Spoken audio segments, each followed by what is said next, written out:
പുട്ടിൻ്റെ കൂടെ ഈ ചെറുവാര്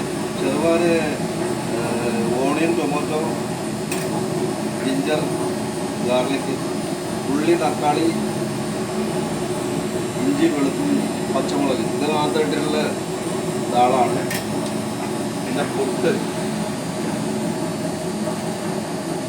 പക്ഷെ ഞാൻ ഇത് വെറുതെ കാണിച്ചു മാത്രമേ ഉള്ളൂ. ഇത് ഞാനിങ്ങനെ കഴിക്കാറ്. മുളക് പൊടി, മല്ലിപ്പൊടി ഒന്നും ഇടാറില്ല ഇതിനകത്ത്. ഇങ്ങനെയാണ് കഴിക്കാറ്. ഞാൻ പുട്ടിൻ്റെ കൂടെ ഒരു സ്പെഷ്യൽ ഐറ്റംസ് ഉണ്ട്, അതാണ് പിന്നെ പറയാം. ഓക്കെ, പുട്ടാവട്ടെ, എന്നിട്ട് ഇതിൻ്റെ കൂടെ സ്പെഷ്യൽ എന്താണെന്ന് പറയാം. അപ്പോൾ പുട്ട് റെഡി ആയിട്ടുണ്ട്.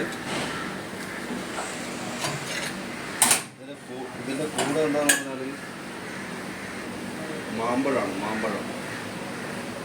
യൂട്യൂബ് കണ്ടിട്ട് ചെയ്തതാണ്. മാമ്പഴമാണ് കൂടെ, പുട്ടും മാമ്പഴവും. എങ്ങനെയുണ്ടോ എന്ന്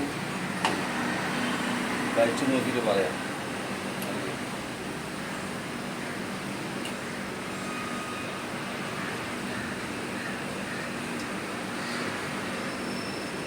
എങ്ങനെയുണ്ടോ എന്ന് കഴിച്ചു നോക്കിയിട്ട് പറയാം. വാവ്, സൂപ്പറാണ് കേട്ടോ. ഈ മാമ്പഴ, അൽഫോൺസോ മാമ്പഴ സൂപ്പറാണ്.